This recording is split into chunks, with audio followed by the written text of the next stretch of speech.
लगाया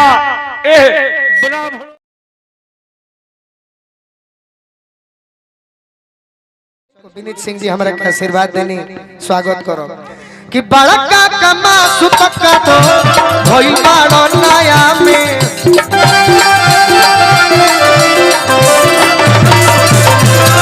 रोना हकावतारो रुपये के माया में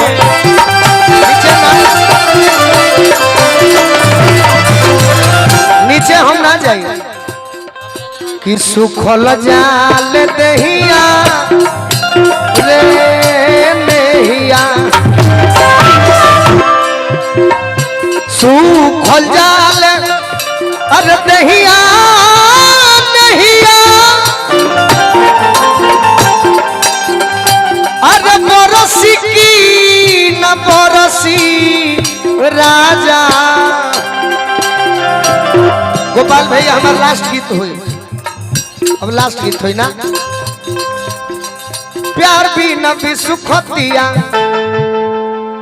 कि प्यार भी न भी सुखतिया जवनिया के दरसी प्यार भी न भी सुखतिया ओई बबलनिया राजिया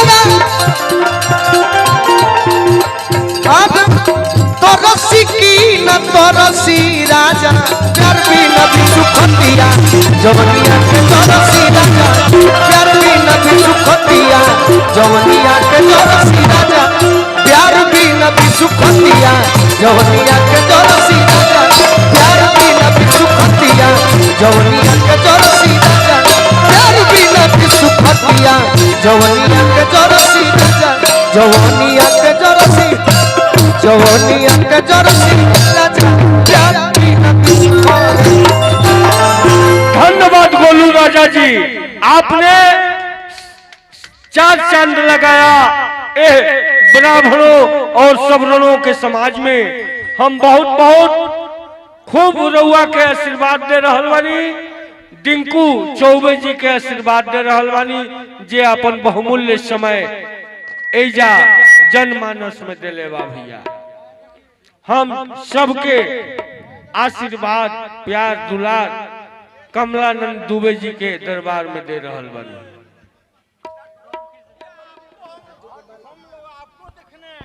ठीक बा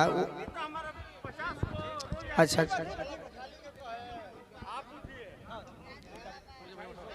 चरुआ सब चलब तबे तो हम गइबो करो। ये प्रोग्राम तो एगो ऐतिहासिक रहल हमरा खातिर। चल इसी लगा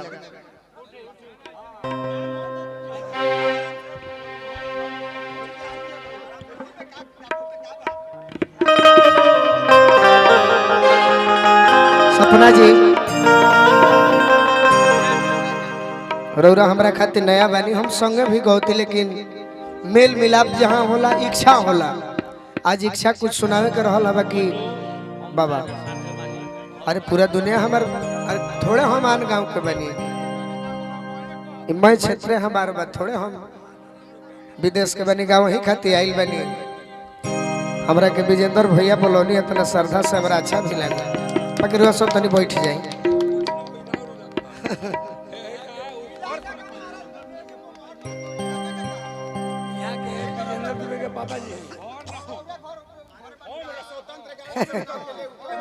बहुत सुंदर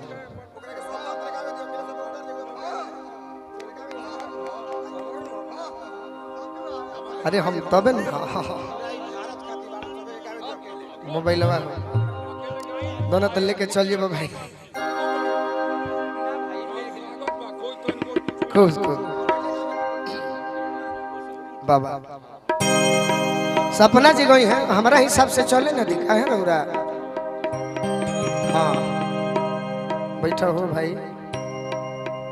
ओह